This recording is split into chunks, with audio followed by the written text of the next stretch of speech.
So, the next lecture on the series on cloud computing for Internet of Things is on the service models. So, we briefly in the previous lecture have gone through the different types of service models. We have seen that there are three core service models that have been popular since the inception of cloud computing. The first one is software as a service, the second one is platform as a service, and the third one is infrastructure as a service. So, let us try to go through the details further of each of these cloud models. So, as we can see over here, we have these different applications which have to be served, and for serving these applications we need to take help of the software resources, the platform and the infrastructure. So, what we have software as a service, we have platform as a service, and we have the infrastructure as a service. So, infrastructure as a service on top of virtual machines, virtual storage and virtual grid. So, we have this infrastructure as a service made available, and then we have this platform as a service which includes security identification, integration workflow, application grid, user interface services, database grid and so on. And then we have this software as a service which is serving different applications as well. In fact, all these service models are serving different applications, are serving different customers and so on. And then we have these administrative services which are in addition. So, these administrative services include things like packaging, configuration, deployment, scaling, life cycle management, utilization, user management and so on. So, when we compare these three service models, the software as a service, the platform as a service and the infrastructure as a service with respect to the traditional computing paradigm, then we observe a few things. So, whereas traditionally starting from applications, data, runtime, middleware, operating system, virtualization, service offerings, storage, networking, all these things would have to be done by the user himself.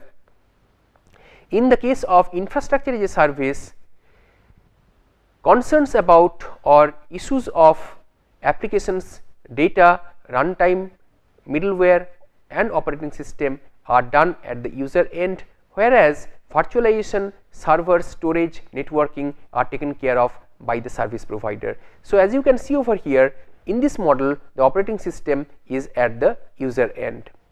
In the platform as a service, as we can see, compared to infrastructure as a service where the OS was as part of the user, here only two things, applications and data are taken care of by the user, the rest of the other things are taken care of by the service provider end. And in software as a service, everything is taken care of by the service provider. So, this is a side by side comparison between infrastructure as a service, platform as a service, software as a service and the traditional computing methodology. So, we start with each of these service models and try to understand what is inside. So, as per the definition of Amazon, infrastructure as a service, which is abbreviated as IaaS, contains the basic building blocks for cloud IT and typically provide access to networking features, computers which are virtual or dedicated hardware and data storage space. So, we have this computing infrastructure which has to be made available on demand to the different users through some kind of virtualization mechanism. So, infrastructure as a service provides the following features. It has servers for computation and the different machines are also made available like different workstations etc. So, servers and machines, then we have the storage, we have network, we have the operating system. The working methodology is like this: we have a physical server and then we have this virtualized server. The users rent the servers, the software and the data center space or network equipment. The cloud service provider offers the resource management and the outsourced service on demand is made available for use. So, this is the physical server. Here we have the hardware, on top of hardware we have the OS and the apps, and in comparison in the virtualized server we have hardware as before, then we have some virtual machines. So, these virtual machines VM1 and VM2 would include the operating system and the application layers. So, we have on top of the hardware multiple virtual machines executing, and there is the concept of hypervisor which basically manages this show by sitting between the hardware layer and the VM layer. So, the VM layer basically contains the VMs, the hardware layer the actual physical hardware, and the hypervisor is sort of playing some kind of a managerial role in between these two. So, why do we need infrastructure as a service? So, basically new businesses can kickstart without basically having to invest on buying computing hardware, and this is a scalable model by which rapidly whenever the businesses need some resources they can subscribe, pay for and start using the resources, and whenever they do not require they will not waste the resources and will stop utilizing them. So, it is suitable for serving fluctuating computing demands, example Flipkart, Amazon etc. during festive seasons. They need more infrastructure during festive seasons because of the obviousness due to the upsurge in the business. So, but at the other times of the year they do not need this. So, as you can see that there is fluctuating computing demand, and whenever required you use those resources, whenever not required you release the resources and so on. So, it is suitable for new business model trials, it helps in minimizing the capital expenses.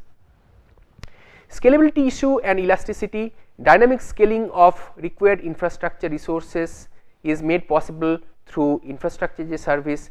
Having large amount of resource allocation or release in a short span of time is possible in the infrastructure as a service model, and there is no variation in system performance while scaling up or down.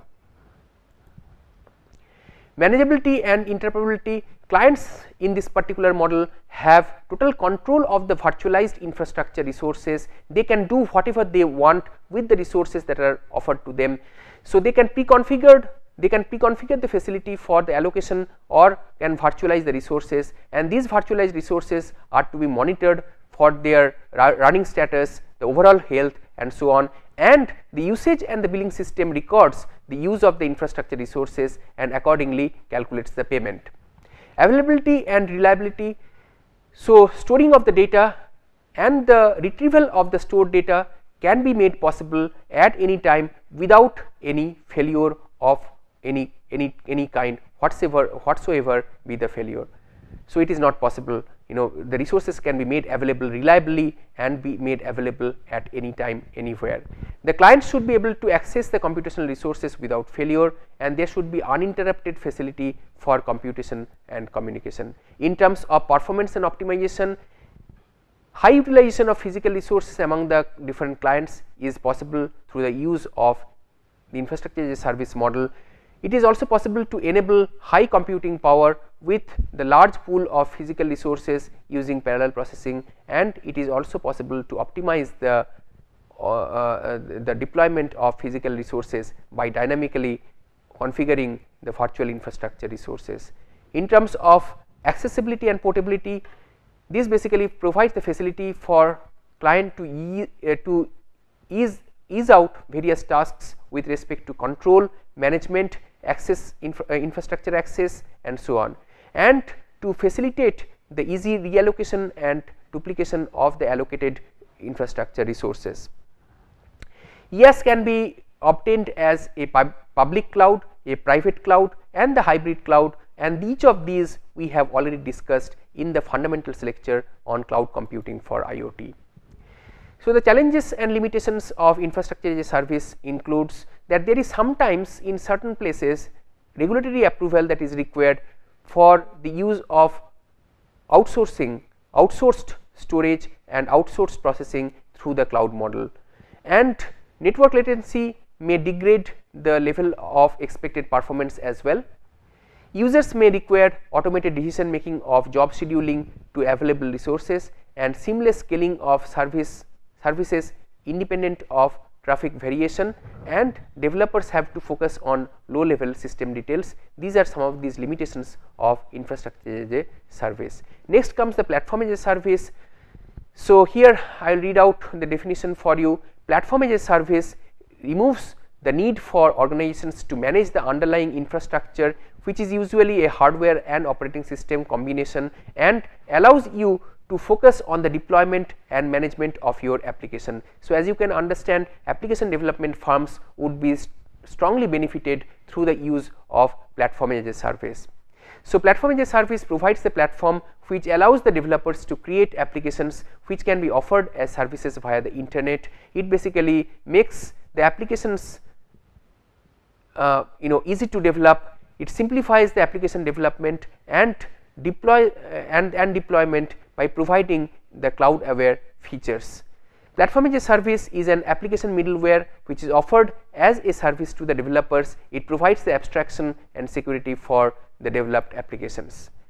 It facilitates the development and management applications without the complexity of maintaining the underlying infrastructure. It allows customers to rent the virtualized servers and the associated services, and provides elastic scaling of the users deployed application. There are different features of platform as a service in terms of operating system. Operating system can be made available through the platform as a service based on the choice of the developers or the users.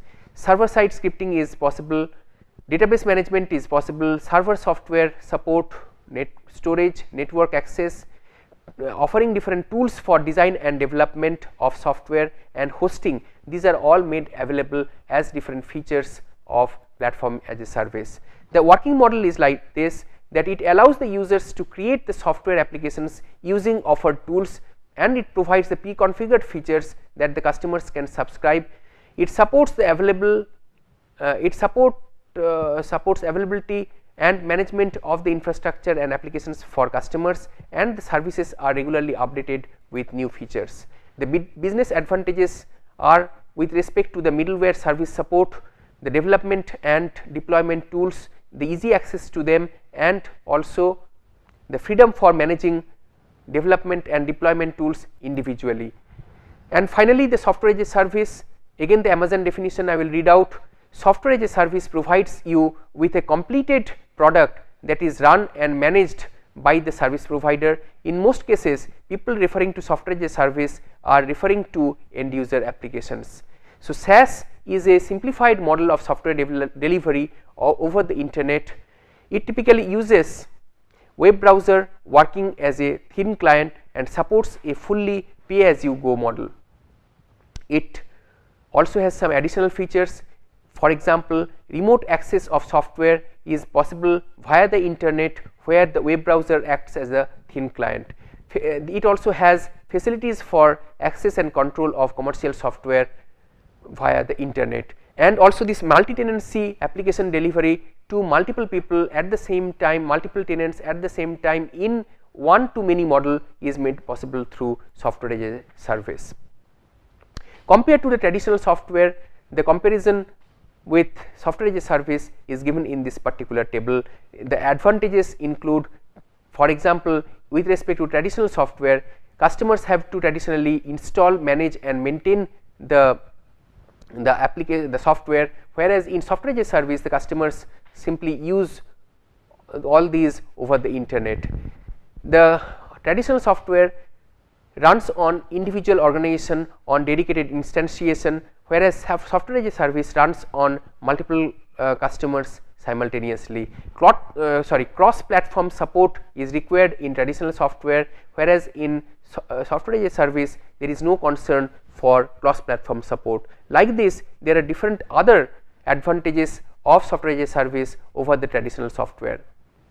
Scalability is to maximize the application concurrency, to optimize the shared resource pool such as threads and network connections. Multi-tenancy It is an important architectural shift from designing isolated single tenant applications to supporting multiple tenant applications. It has the ability to accommodate users from multiple companies at the same time, and there is transparency that is improved by the use of this model amongst all the users. In terms of configurability, it is about to facilitate it facilitates parallel allocation of single application on a single server to several users, to customize the application for one customer while changing the application for other customers as well. The limitations of SaaS include supporting centralized control, so that is not a very good thing, it is a limitation. Switching the cost, so switching cost between different software, limited flexibility, it has limited flexibility, and there are data security and privacy concerns in this model. So these are the three main models of cloud: the software as a service, platform as a service, and infrastructure as a service, and we have gone through the different advantages and limitations of each of these models. And as you will see later on, that these models coupled with few other concepts are required in order to meaningfully develop and deploy IoT services, maybe for smart home applications or maybe for smart cities applications. Thank you.